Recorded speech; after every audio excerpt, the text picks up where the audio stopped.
Hello and welcome to the First Click Inc. podcast, where we talk about what works with SEO, SEM, and social media marketing. I'm Chase Reiner, and today we are joined again with Aaron McKay from McKay Social. Today we're going to be talking about one of the posts made by Backlinko, which is a great post, and we'll put it in the show notes, where they basically talk about all the different ranking factors that they found for 2016. And Aaron, what did you think about this post? Well, Brian Dean, together with a bunch of partners, because he wouldn't be able to come up with this list if he hadn't,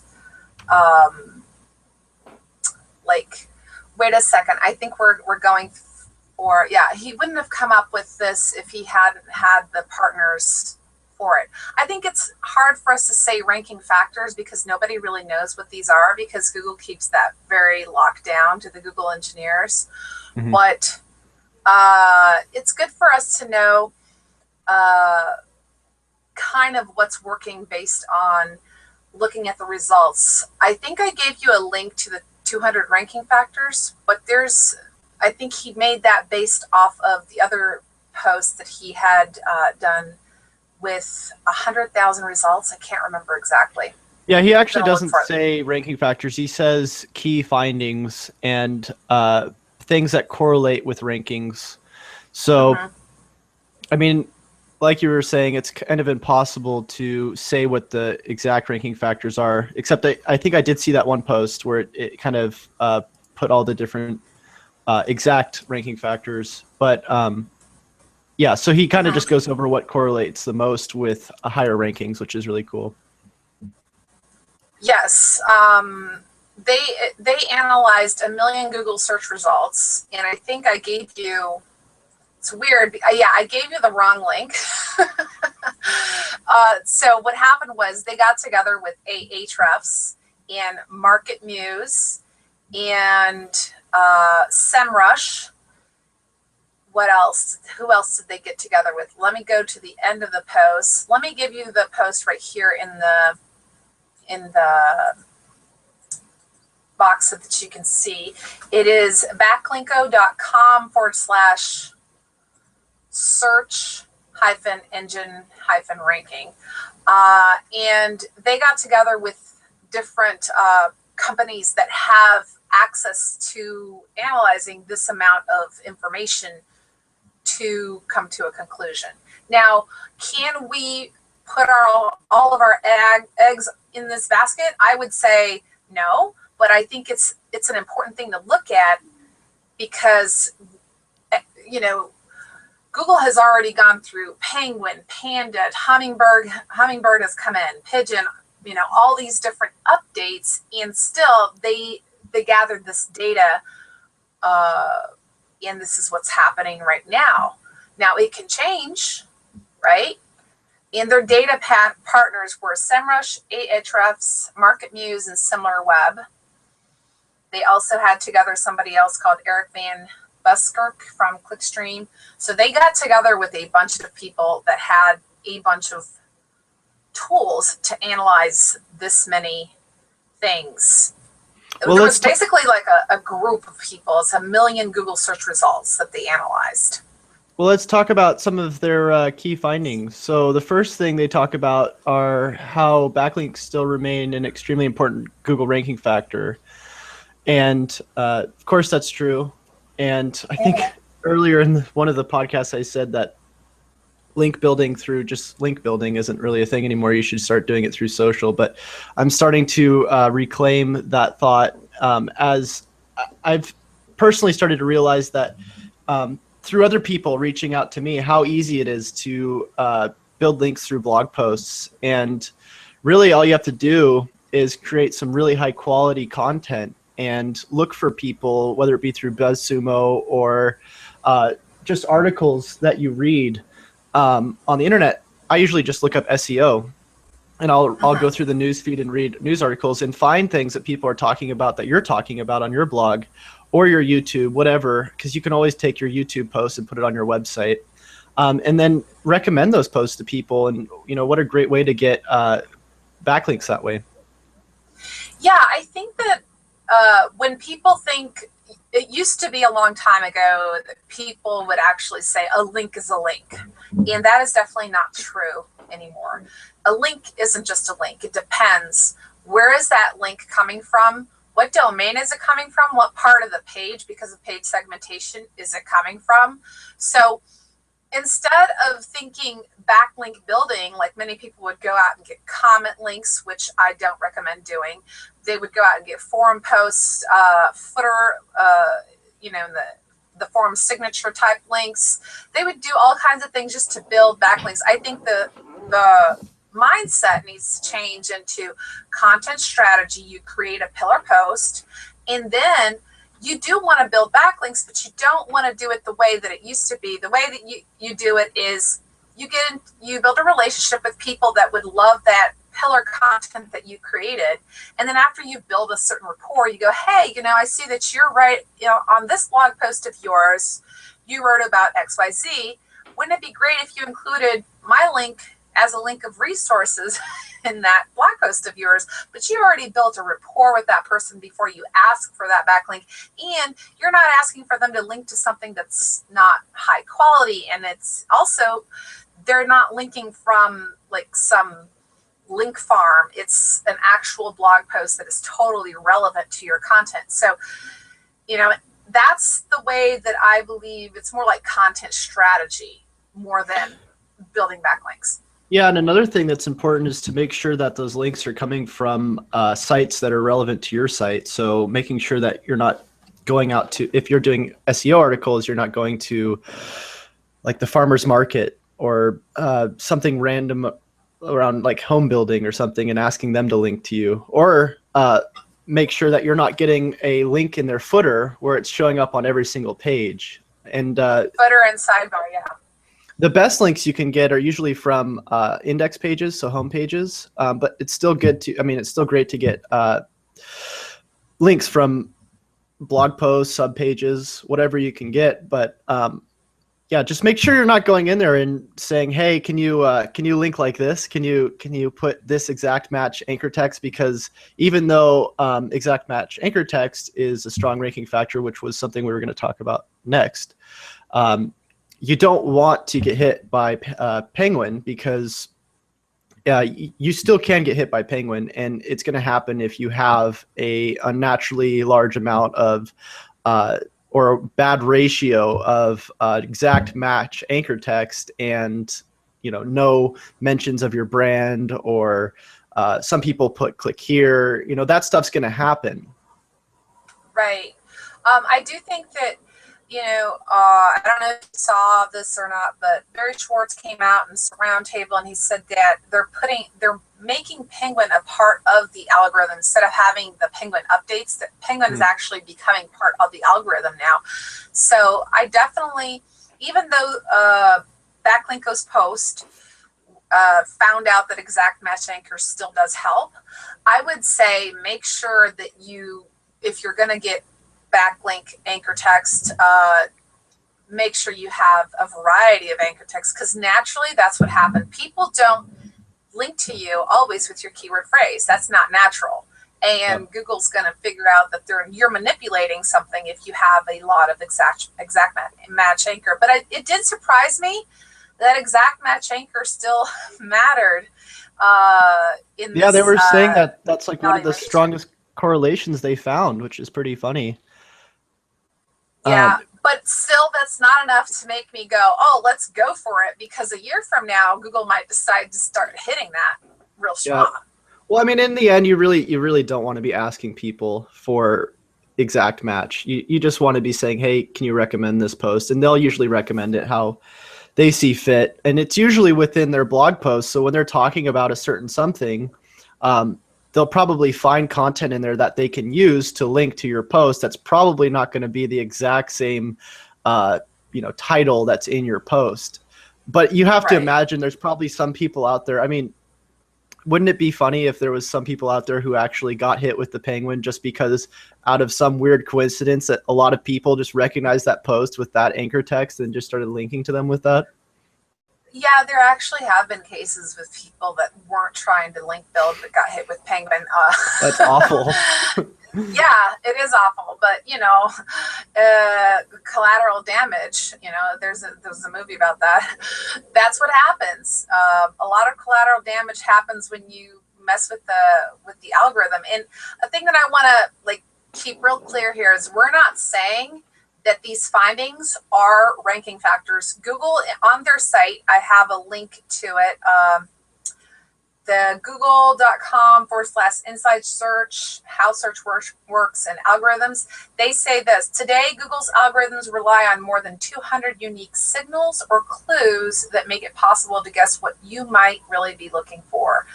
These signals include things like the terms on websites, the freshness of contents, your region, and page rank.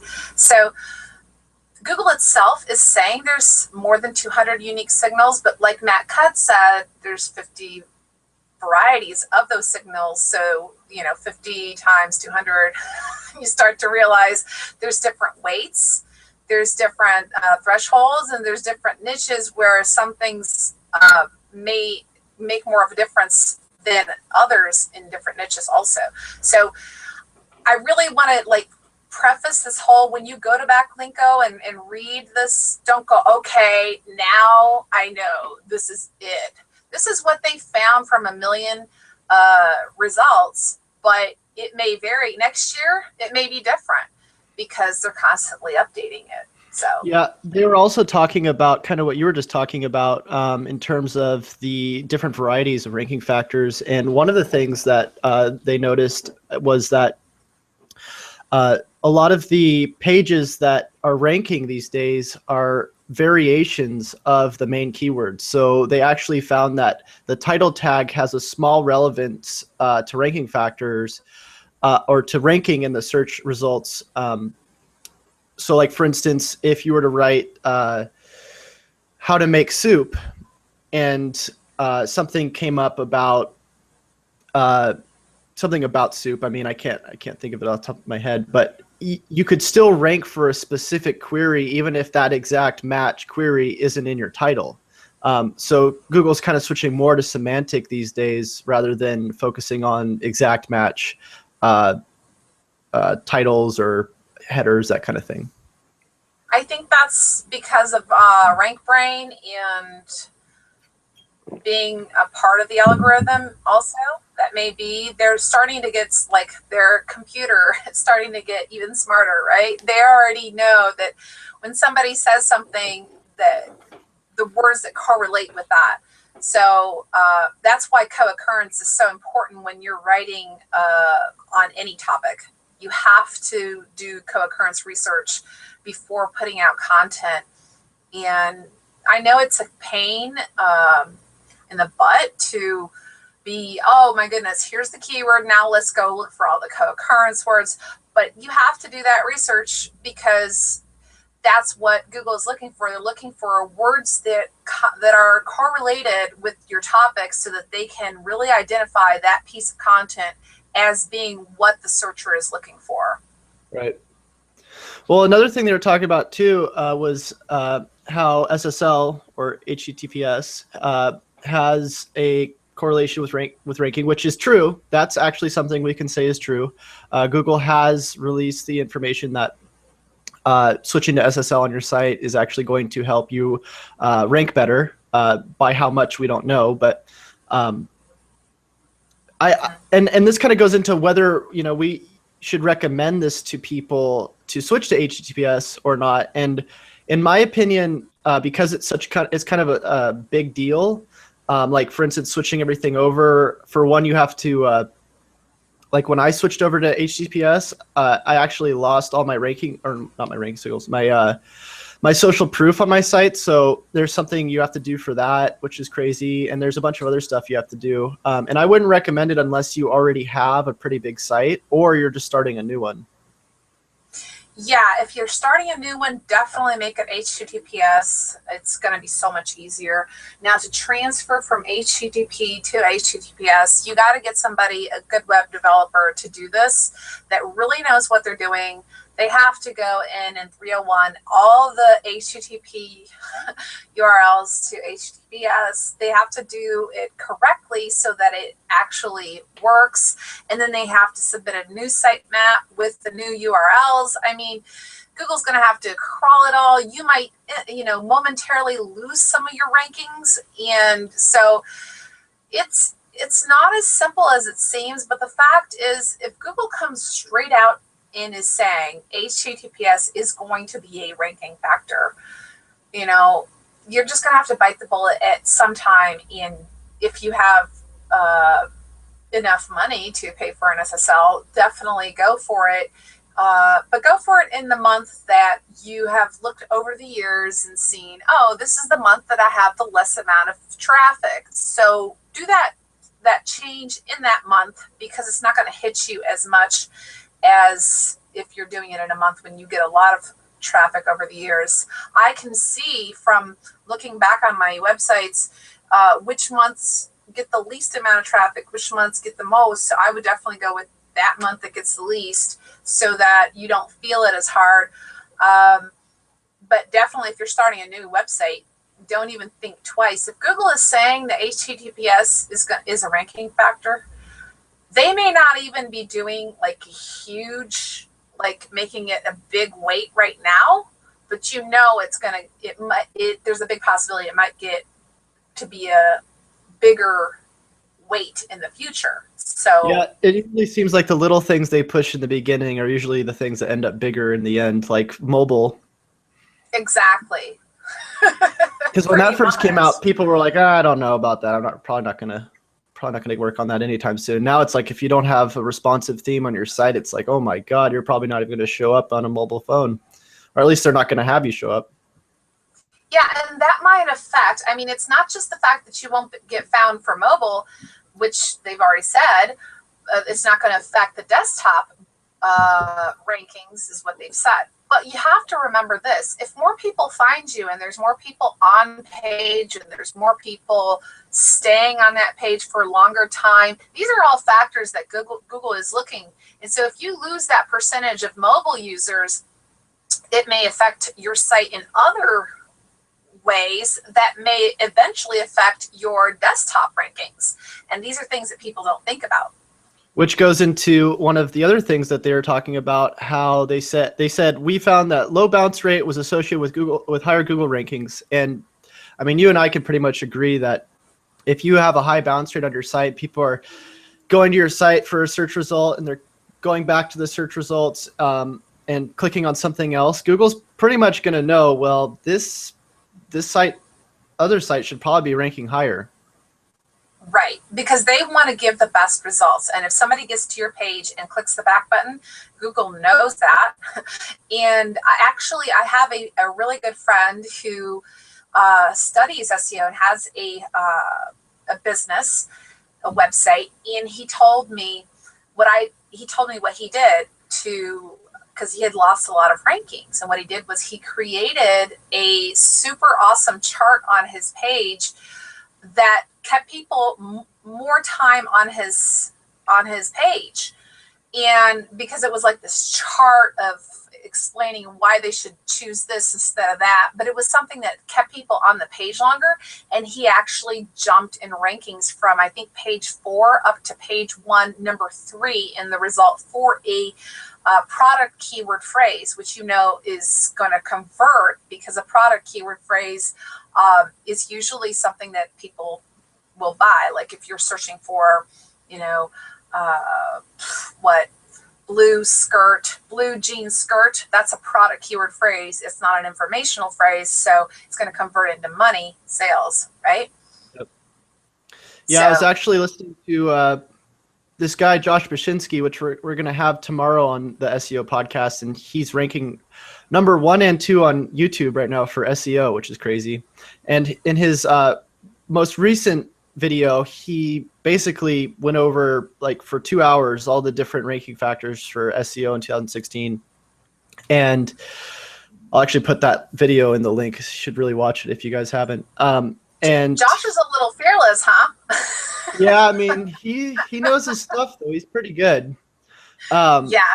But he was talking about how there was some black hats who are actually putting packet sniffers on people's websites, and were watching Google bots or something from Google basically go to the conversion pages, because apparently he thinks in his mind that Google's actually looking to see whether the people are actually going to convert as well now. Yeah. So yeah, I mean, of course, having high click-throughs. So yeah, having high click-throughs, low bounce rates, doing whatever you can to to do CRO, conversion rate optimization, especially when you already have pretty high rankings, but you're kind of stuck there and you're doing your link building and it's still not really working out. You definitely want to focus on how can I make this page better so people are getting what they want. And you can do this through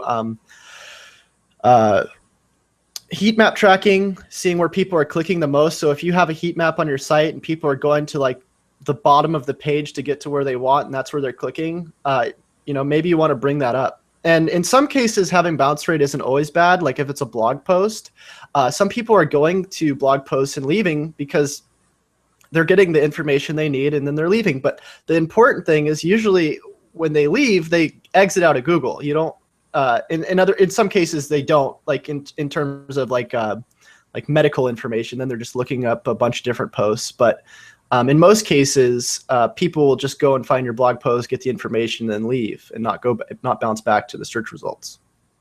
Yeah. Well, one of the things that I found a little bit like surprising to me was that they said that schema wasn't really correlated to higher rankings. I found that to be pretty Interesting. Interesting, because Google has been telling us all to do schema markup, and then there was like no correlation in their findings. I believe that it will correlate in the future. Actually, I have a post by Search Engine Land where I think it was John Mueller who said that in the future they're going to start correlating it more. But right now it may not be. And that's just it. When Google starts pushing something, whether it's make your site mobile responsive, site speed, HTTPS, and they talk a lot about schema. So even though right now the findings from these, how many results? 1 million results was that didn't make 1 million Google search results didn't make a huge difference. I still think it's worth implementing schema on your site. Definitely worth it. And I was exactly what you were going to say is I definitely think that this is something where it's kind of like the HTTPS, where you do want to start implementing this stuff, because even though right now it might not be a huge ranking factor, it might be in the future. And if anything, it gives you that extra little bit of edge. I know that Google definitely does look at the schema markup, and there are certain things that you can do which actually help improve your click-throughs with schema markup, like aggregate rating, where you can get stars on your posts if you have reviews or it's a product, and that'll actually increase your click-throughs, which will hopefully improve your search engine results. But yeah, I mean, learning schema now is definitely going to be beneficial to all SEOs, in my opinion, in the future, because there is a huge amount of stuff that you can learn. And the schema.com website has like libraries full of things. Yeah. Schema.org. Sorry, schema.org. Yeah. But yeah, they have a lot of information. And that's going to be the next thing I'm going to be taking as a Udemy course. And if you guys aren't taking Udemy courses too, there's some pretty great ones out there. Yeah, and also I wanted to say that I have seen in client websites also that they have come up for the Google Answer box because they have implemented schema for informational articles. Yeah, and there's things you can do too, like event markup, where if you're having a local event, you're more likely to be shown in that area. And I know there's a bunch of other stuff you can do. I'm not like crazy knowledgeable like some people are out there on schema, but I definitely know that it's something worth learning if you're an SEO. Absolutely. Now, one thing that was a little bit, even though Matt Cutts has said in the past that we shouldn't have huge URLs, and he said, one time he said in a video something about putting like 5 keywords in the URL max, something like that. It was surprising to me that shorter URLs were ranking better than longer URLs. And so I was like, oh, wow. Like, I didn't think they would actually like implement this as a part of their algorithm, you know. I didn't think that. What they were saying was that from what they think is that Google only reads up to, well, it takes the first 5 letters of a URL the most seriously, and then after 5 that words. it kind of dilutes them. Or is it 5 words or 5 letters? 5 words. 5 words. Okay. Well, I thought it was letters. But yeah, so what they say in here is to actually start changing your post types if you're using WordPress or whatever else you're using. If I pretty much assume people are using WordPress these days if they're SEOs, because it's just so easy. But yeah, so basically to start making it so that your posts are just one level down from your index page. So they're also saying that if you do change this, make sure it's to the next posts you do and not to the previous posts, because what that's going to do is it could really harm your search results or your search engine rankings. Yeah, because changing your URLs, basically you would have to 301 every single URL that you already have indexed out there. So 301 is a permanent redirect that you can do in your htaccess file, and there's other ways to do it too. But I was surprised because I know that Google will actually index the URL structure, like, I don't know how they can index it, but I didn't think that they would actually like prefer shorter URL posts over longer URL posts. Like, that didn't make sense in my head that they would do that, but that's their findings of 1 million Google search results. So I guess I think it kind of go ahead. Well, the conclusion that I would make is, all right, try to make your URLs 5 after, whatever.com. Try to make it 5 words or less, like if possible 3 words, if possible only 4 words. That's my recommendation. Yeah, and I think it kind of goes down to the whole thing where people are probably trying to stuff as many keywords as they could in a link. So like they would make it backlinko.com/search engine rankings or /SEO post /search engine rankings / all the ranking factors. So it's too much. And the other thing they were talking about is how when you keep putting different levels, so for instance, different file paths, it starts to dilute the weight, yeah. Mm-hmm. Because you're going down all these different levels, and the further away you get from the actual your home page, you're actually losing I guess weight, right? Yeah, and that goes to show you that certain e-commerce content management systems like basically force you to like have category, subcategory, product, right? And this is funny because before I even saw this post come out, I would say, you know what?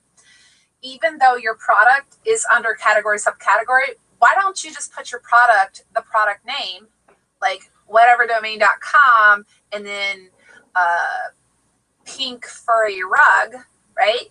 And then have that under the category and subcategory, but don't have the URL structure under the category and subcategory. And they were like, why? And I was like, because I believe that that's better for your SEO, because you're trying to rank this page. Like, Google is ranking the exact page, pink furry rug. So you're not, all these other words are irrelevant, and they're just going to dilute it, and it's going to be like further in. And so when you start to understand that Google is ranking individual URLs, they're ranking pages. So if they're ranking a blue denim hat and you have whatever.com blue denim hat, it's better than whatever.com hats by color than blue denim hat in the URL. It's better to do it. You can categorize it, but make sure that the URL itself doesn't have all those words. Yeah, I see this a lot with new clients too. They'll have, it makes sense to them where they'll have like 4 file paths down till they hit the actual product. And in some cases that would make sense. Like if they're really huge sites and they have all these products and they kind of have to do it that way. But I mean, most of the time I just see these doorway pages where it's just literally you get to like the 3rd subpath and it's literally just like, here's a link to the actual page you're looking for.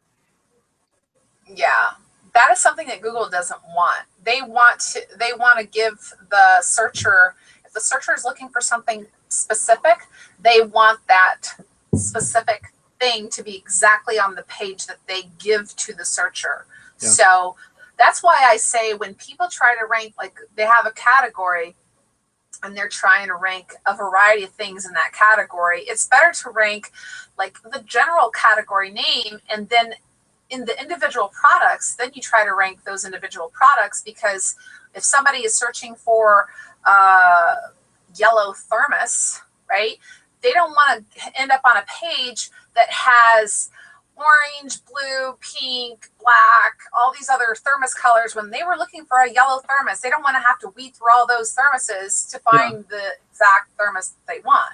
Maybe unless that page somehow did correlate with the fact that they would want to after go find more thermoses, then that might make sense. But in most cases, and in an ideal world, you kind of just want your products to be one level down.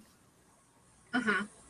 Yeah, and if you have a lot of thermoses on one page, and I'm talking thermos because I use thermoses every day to drink my coffee, so that's the first thing came to my mind. So it would be like, best thermoses to heat your coffee, let's say, or to heat your coffee and tea. So that would be a great title and keyword to go for, because you have all these different thermoses, and so it's giving the searcher what they want. But when you get super specific as to the color and the shape and everything, you don't want that on a category page. You want that on the individual product page. Yeah. All right, well, let's move to the next one. The one that really stuck out to me was the one that said content with at least one image significantly outperform content without any images. Yes, so I love this. I mean, this kind of goes hand in hand with what you love to do, Erin, which is Pinterest. Yes. How aggravating is it? And this is aside from SEO. How aggravating is it to go to a web page that you really like and you want to share it on Pinterest, but there's no image to share it? Oh, that happened to me recently. I found a fabulous SEO post and I was like, yes, there was no image on it. And I was like, all right. So I went to PicMonkey and spent like 25 minutes, because I'm a perfectionist, creating a beautiful image to share this other person's post, right? And, so I made it all pretty and I made it all designy and stuff. And so I shared his post with my image because he has no image. And I'm like, come on, I know you're an SEO, but just one image with the title of your SEO post. Like, it was a really good post. So I have to do that once in a while, because a lot of SEOs, they don't even think of Pinterest. They don't think about social sharing. And the fact of the matter is, when we want to share something on social, we want people to actually see it and click through, because it's not good for me to share something that nobody clicks through on. They were going to get a lot of they were going to learn something really cool with this post. So I wanted them to click through and learn something, and then go like, oh, even though I didn't write it, I was the one who shared it. Yeah, and they talk about that too in the breakdown, and they say that image-rich pages tend to generate more total views and more social shares. So, I mean, it's kind of easy to see why, because if you don't just share to Pinterest, but if you share to Facebook, you're going to want an image. If you're going to want to share to Twitter, so yeah, definitely make sure that you have at least one image. But they do talk about how having multiple images isn't as big of a deal as having at least one image. And yeah, in their million, how many results? 10 million? 1 million. Okay, 1 million results. And there are 1 million results, it didn't make a difference. But let's say you're in a niche like baby clothes, all right? Like top 10 cute baby outfits for girls. Now, in that specific niche, having multiple images will make a difference on the amount of people that pin your stuff, because people are going there for the image content. So, I mean, it may not have made a difference for them.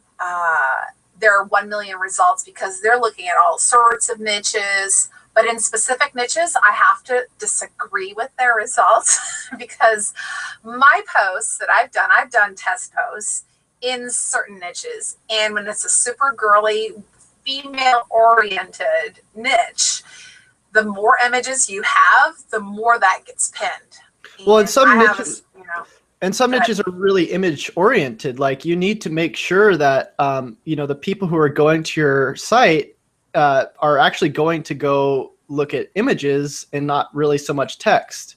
And the other great thing about images, and I think this might go with what they were saying, I wasn't too sure, but they said images are more likely, pages with images are more likely to be viewed or have more total views. And I think this might have to go with image search, because I found that when I started optimizing some of our clients' websites here at First Click, one of the clients didn't show up for the actual keyword, but for the actual search result per se, that I don't know what you would call it, but they did show up for the image search. So regular search versus image search. And they get like 10,000 impressions a month just because of that image search. yes. And you have to understand also that if you take out the image factor, which I always say, remember that Matt Cutts has talked about how robots are now reading EXIF data, metadata on the image. So you want to optimize the EXIF data of your image before you even upload it, and name it your keyword phrase and of course the keyword phrase has to be that image. So if your image is not that keyword phrase, don't name it that, because then you're not naming it things correctly, and Google will not like that. Yeah, but if it is, go ahead. I actually heard that Google trusts file URLs now more than the alt text because of how heavily abused the alt text has been for images. Yeah, I think it's important to use the right name for the image, and put the file name in alt text, and not only that, the EXIF data, everything correct. You're going to get found in Google image search. You're going to get found, not that you're going to if you have enough people linking to you, of course, and all these other factors, but you might actually rank in Google regular search for your image. I have a certain post of mine that is in a very high domain authority, where only like health websites, government websites are ranking, and my image for my post, and I'm just a blogger, with the little mom blog thing that I was doing my tests on, my image is appearing in the image search for a high authority keyword phrase that only health websites and government websites are, but because I put the image, the exact match phrase, and it was correlated, I get people coming in through that. So. Well, the only two other things they talked about, Aaron, were site speed, which everybody pretty much knows about. And one of the findings that they found were the average Google first page result contained 1,890 words.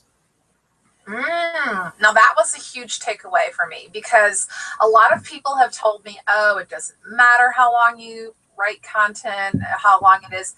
And I've always thought, I think it matters, because if you have more words on your page, you have more co-occurrence words, you have more chances of writing, words that the search engine itself can relate to that specific niche.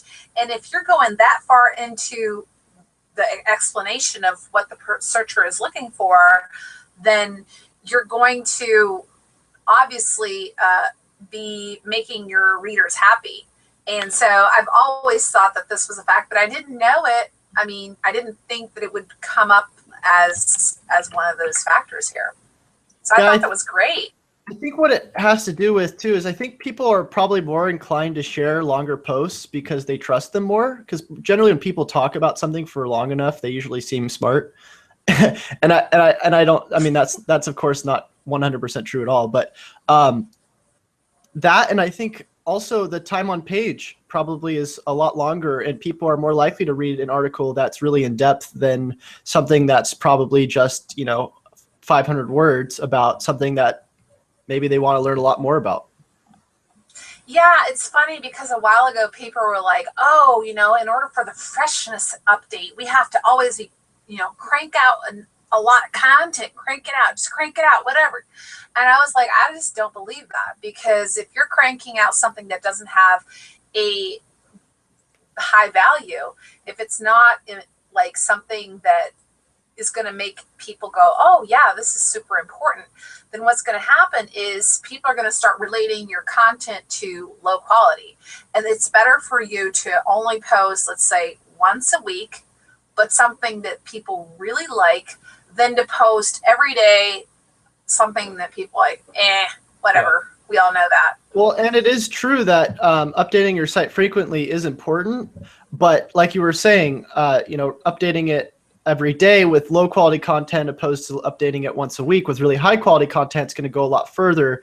But if you do update it every day, Google, it is shown that Google will crawl your site more frequently because you're updating it more frequently. Yeah, but how important is it that Google's crawling my site every day rather than me making sure that every time I post something, it's going to really make my readers happy? Yeah, not nearly as important. And also, if you're going to be, and because SEO is goes so hand in hand these days with social media, at least in terms of getting your brand out there, it's important to create really high quality content, maybe weekly instead of daily, because your audience is going to be wanting to see it. And if you're producing content that your audience doesn't like, you're going to start losing your Facebook followers. People aren't going to keep liking your posts.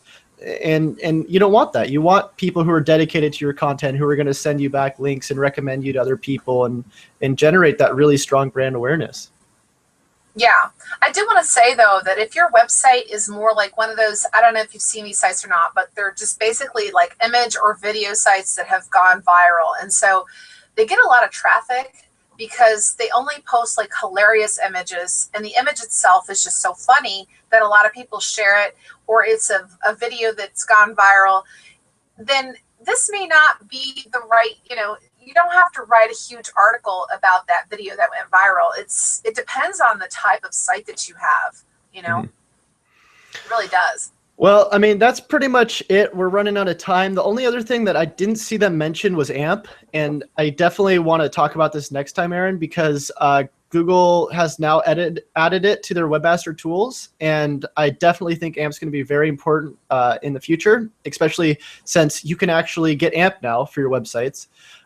So I think that's something to look forward to for whoever's listening to this in the future. And I actually got to go like in 5 minutes. So I'm going to say goodbye for now. And Aaron, do you want to say anything else?